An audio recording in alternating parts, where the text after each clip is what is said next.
మీ అందరికీ నా నమస్కారం. ఈయన పేరు నిక్ వుజిసిక్. ఇది ఈయన జీవిత చరిత్ర కలిగిన గొప్ప పుస్తకము. ఇతను గొప్ప ప్రేరణాత్మక కలిగిన వ్యక్తి అండి. నిక్ పుట్టినప్పుడే చేతులు మరియు కాళ్ళు లేకుండా పుట్టాడు. నిక్ చిన్నప్పటి నుంచే చాలా కష్టాలను ఎదుర్కొన్నాడండి. కొన్నిసార్లు ఆయన జీవితం మీద ఆశ వదిలించుకోవాలనుకున్నాడు. ఎన్నోసార్లు చనిపోవాలని కూడా ప్రయత్నించాడు.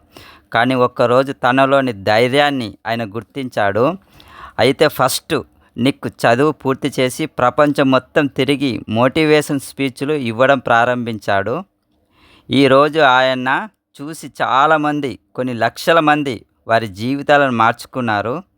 ఆయన జీవితం గొప్ప పాఠంలా ఉంటుంది. ఈ పుస్తకం నాకు చాలా ప్రేరణ ఇచ్చిందండి. ప్రతి స్టూడెంట్ తప్పకుండా చదవాల్సిన గొప్ప పుస్తకం అండి. ఈ పుస్తకం గురించి ఒక్క మాటలో చెప్పాలంటే, పరిస్థితులు ఎలా ఉన్నా సరే మన మనసు బలంగా ఉంటే ఏదైనా సాధించవచ్చని ఈ పుస్తకం మనకు చెబుతుంది. మీ దగ్గరలో నిక్ పుస్తకాలు కనబడితే తప్పకుండా కొనుక్కోండి. ఇతని జీవితం చాలామందికి ఇన్స్పిరేషన్గా ఉంటుంది. ఓకేనండి, థ్యాంక్ యూ.